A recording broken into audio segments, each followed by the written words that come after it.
Hi everyone, this is video number 10 of the Regents Chemistry curriculum, and today our topic is going to be stoichiometry. By the end of this video, you should be able to determine the amount of heat absorbed or released by chemical reactions. You're going to also determine the amount of grams, particles, liters, or moles of products that you can possibly produce from a given amount of reactants. Okay, this video is brought to you by www.regents360.com. Let's get started. Here are some questions that you can read. Take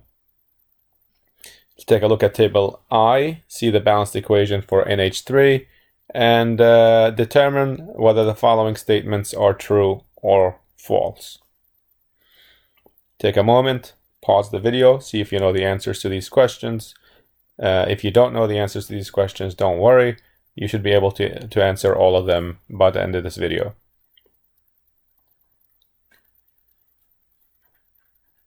Okay, let's get started. So stoichiometry is simply just the mathematics of chemistry.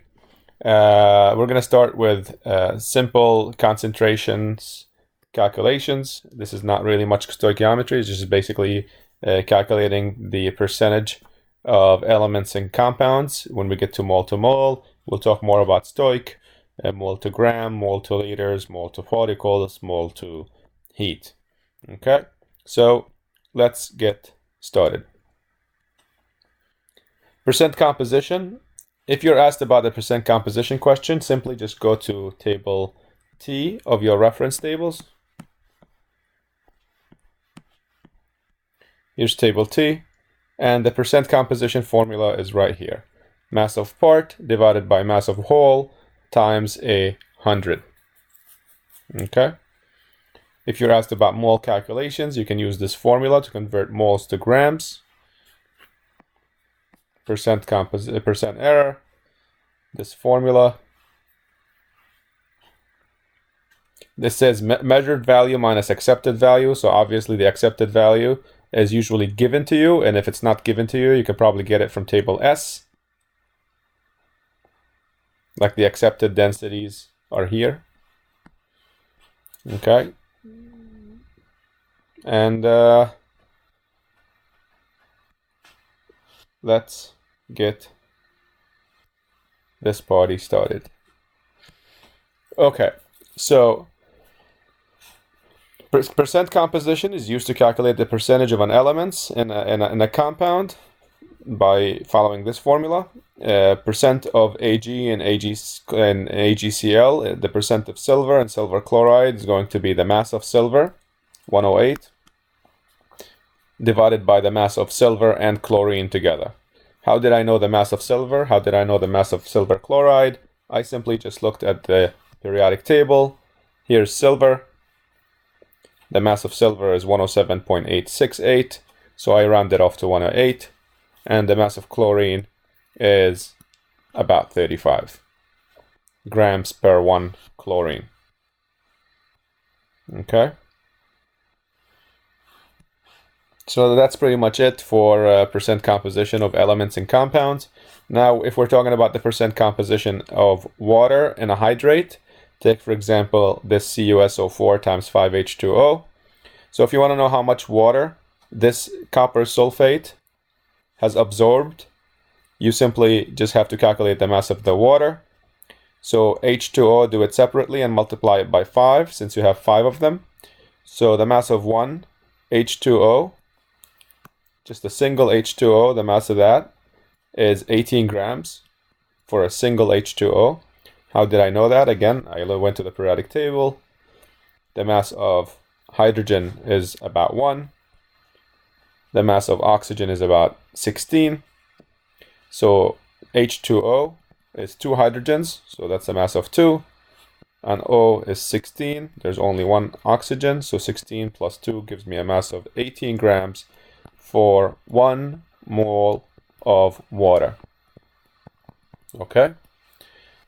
In that question, you don't have 1 mole of water, you have 5 moles of water, so obviously we'll multiply the 5 by 18 to give me the total mass of water in the copper sulfate hydrate mixture.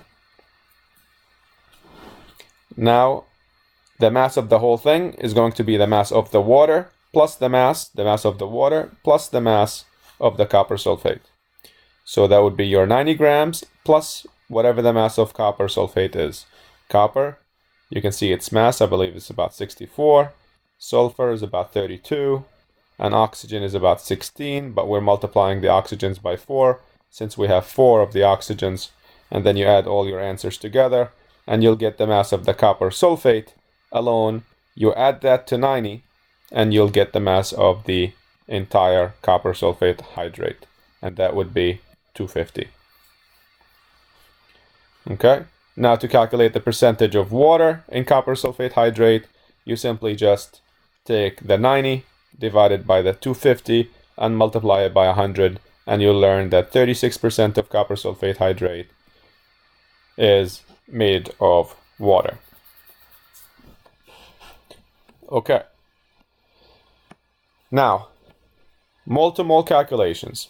Mole-to-mole calculations are usually very simple. You're given a reaction, and all you have to do is simply just plug the information from the question onto the reaction. So here's an example.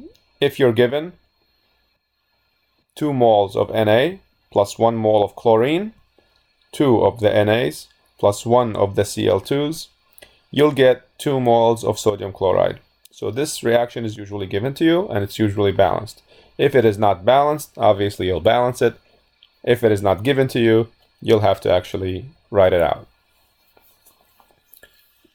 And by cross multiplying. Watch the previous videos about writing formulas, and you'll be able to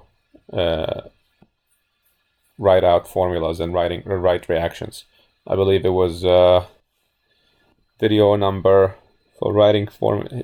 Here's a video about balancing chemical reactions, and so that's video 8 for balancing, and for naming and writing, that's video 6A. Okay, let's go back to here. Let's see what the question says. The question says, given the following balanced reaction, how many moles of chlorine, so my chlorine is unknown, are needed to produce 5.4 moles of NaCl? First thing you know, it's a mole-to-mole question because the only unit in the question is moles. So how many moles of chlorine are needed to produce 5.4 moles of sodium chloride? So here's my reaction. All I have to do here is take that information from the question and put it in the reaction. Plug it in. So how many moles of chlorine? Here's my chlorine. This is chlorine. This is not chlorine. This is chlorine. This is sodium chloride. Okay, it's a compound. Don't try to split the elements of compounds. So this is chlorine by itself. The question says how many moles of chlorine. So right on top of chlorine, I'm going to put the letter X because that's going to be unknown. Are needed to produce 5.4 moles of sodium chloride. So right on top of sodium chloride, I'm going to put the number 5.4. So now I already have a fraction. I have an X over 1 chlorine equals to 5.4 over 2 sodium chloride. X over 1 equals 5.4 over 2. Okay, you can also do it backwards as shown here. 1 over X equals to 2 divided by 5.4. Whatever way you do it, make sure that you're consistent. Now, you cross multiply and you'll find your answer. 2x equals to 5.4. Divide both sides by 2 and your answer would be 2.7 moles. That's it for mole to mole. Now, for mole to gram calculations, let's see, for example, here. How many grams are in 5.4 moles of NaCl? So to answer this question, you can also set a fraction. You know that the mass of anything is the mass of that thing. Sorry, the 1 mole of anything is the mass of that thing. So maybe you can sing that. 1 mole of anything is the mass of that thing. So 1 mole of NaCl is going to be the mass of NaCl. And you can calculate the mass of NaCl simply by looking at the periodic table. Na has a mass of 23 grams. you have only one Na, and Cl has a mass of about 35 grams. You only have one Cl, so you add 23 plus 35, and you'll get your mass of NaCl to be 58 grams per 1 mole. So we go back here. So 1 mole of anything is the mass of that thing. 1 mole of NaCl is 58 grams. Now, you don't have 1 mole in the question, you have 5.4 moles. So this is what we know. Now what we don't know is how many grams. Notice grams at the bottom, grams remain at the bottom. X grams are equivalent to 5.4 moles of NaCl. Okay, you have a ratio here. All you have to do is simply just cross multiply. There's an alternative way to do this, and that is simply by going to table T. Here they give you the formula, make your life easier. Mole calculations equals to the given mass, or the mass, divided by the gram formula mass. So in here, you were given 5.4 moles. That's going to equal to an unknown amount of mass divided by 58 grams. You cross multiply again and you get your answer. All right. Moving on to the next concept, and that's mole to liters. Here's an example. How many liters are in 2.7 moles of chlorine gas at STP? Okay. Standard temperature and standard pressure are on table B. So if you look on table B, you'll see what standard conditions are. And at standard conditions, all gases will occupy 1 mole of any gas. 1 mole of any gas will occupy 22.4 liters. 1 mole of any gas will have 6.02 times 10 to the 23rd particles. So here are the standard pressure conditions and the standard temperature conditions. Again, at standard conditions, 1 mole of any substance will occupy 22.4 liters, and 1 mole of any substance in the gaseous phase, that is going to contain 6.02 times 10 to the 23rd particles. Okay, so Avogadro said that it doesn't matter what gas we're talking about. If the amount of liters is the same, then the number of molecules or the number of particles is going to be the same. Doesn't matter what gas. This could be helium gas and this could be argon gas. It really doesn't matter. If the amount of liters are the same, if you have 5 liters here and 5 liters here, then the number of particles are going to be the same for both gases. Okay? So we'll talk more about that when we get to the gas unit. Now, let's go back to this question. The question says here, how many liters are in 2.7 moles of chlorine? So, X amount of liters are in 2.7 moles. Just like we know, this is what we don't know, this question mark. Just like we know that, so here's what we know, that 22.4 liters of any gas at STP is going to be in 1 mole. Cross multiply again, 1 times X equals to 22.4 times 2.7. Okay?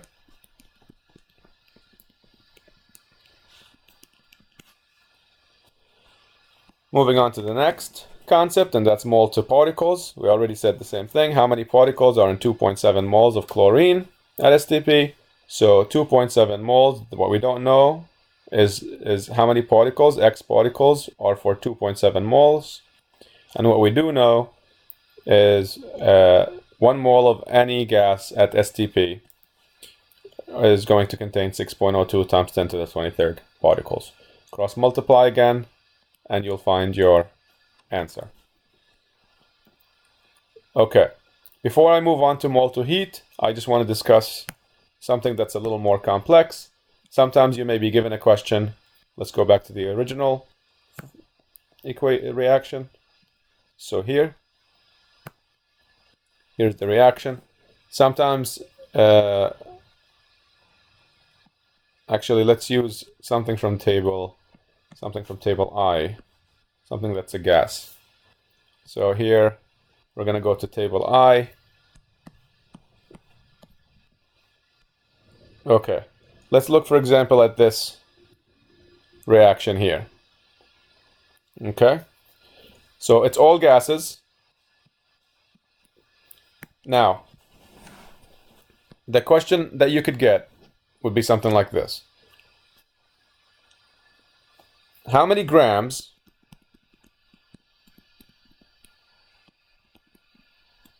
of NH3 you could produce from the reaction of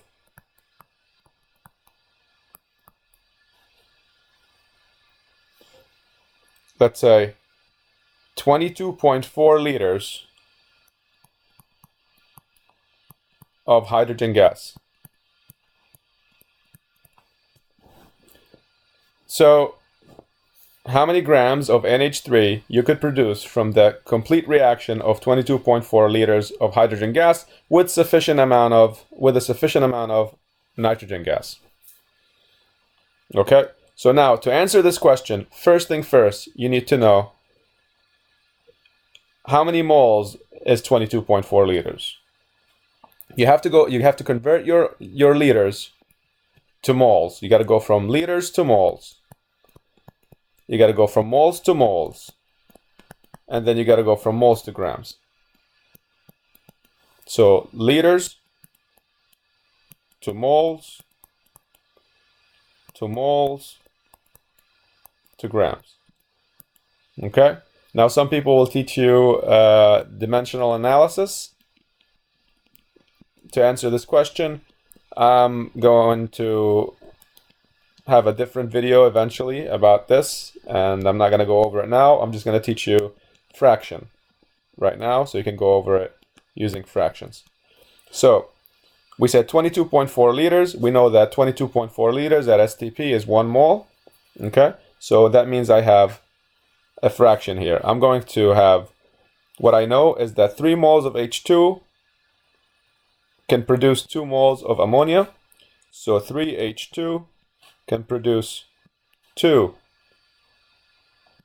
NH3.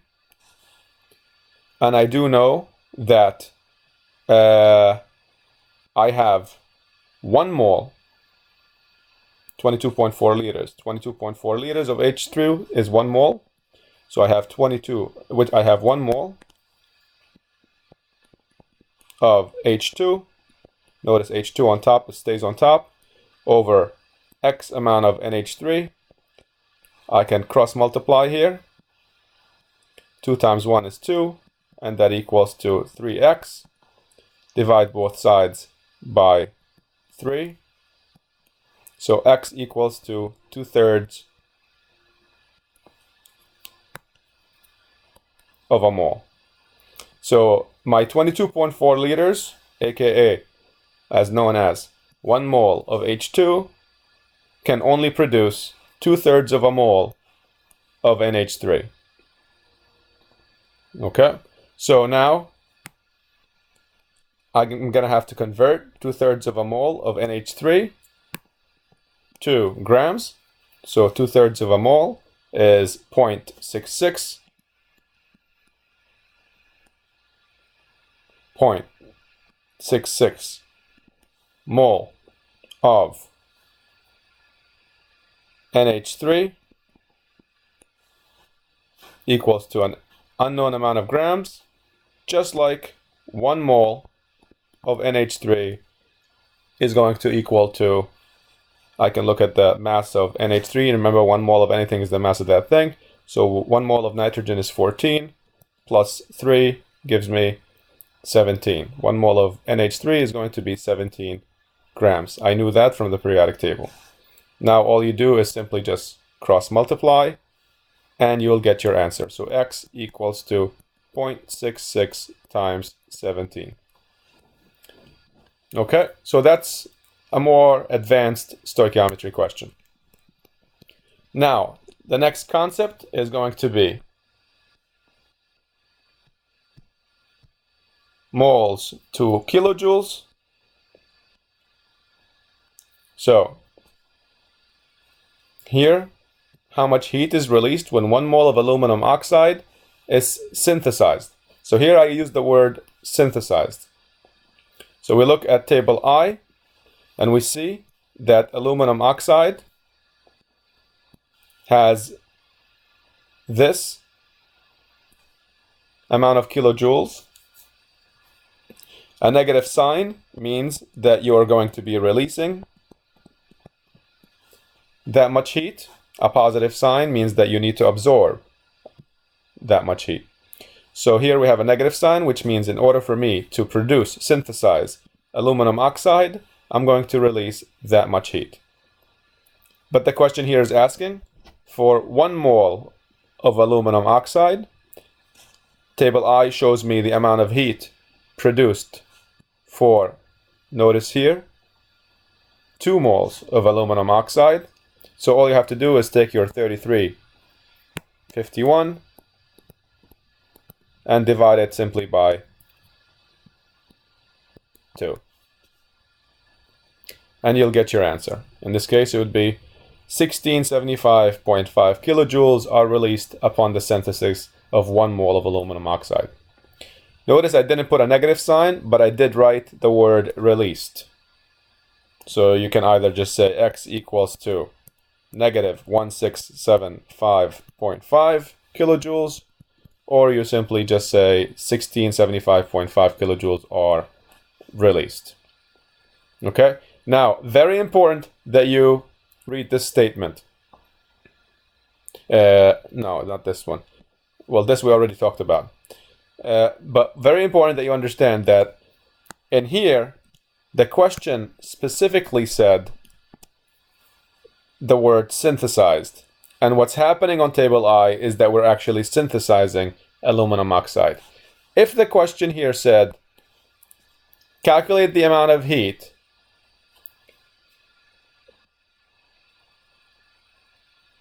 that would be released or absorbed by the decomposition of 1 mole of aluminum oxide, then you would have to read this backwards, from right to left, because decomposition is going from right to left in this case. Aluminum oxide decomposes that way. Okay? So since I'm reading this reaction backwards, I'm going to have to take this minus 3351 and change the sign. So if it was negative, I'm going to change it to positive. Okay, because now I'm going to absorb heat. It's very important that you remember this acronym. Usually, if you break a bond, you're absorbing heat. You'll only release heat if you form bonds. Break bonds, absorb heat. You'll release heat when you form bonds. Okay? So that's pretty much it for our lesson for today about stoichiometry. Let's go back to the questions. I know we moved this around a little bit. Here are the questions. Read the following statements, identify whether they're true or false, and answer the questions associated with this topic. Pause the video, and that's it. Have a nice day.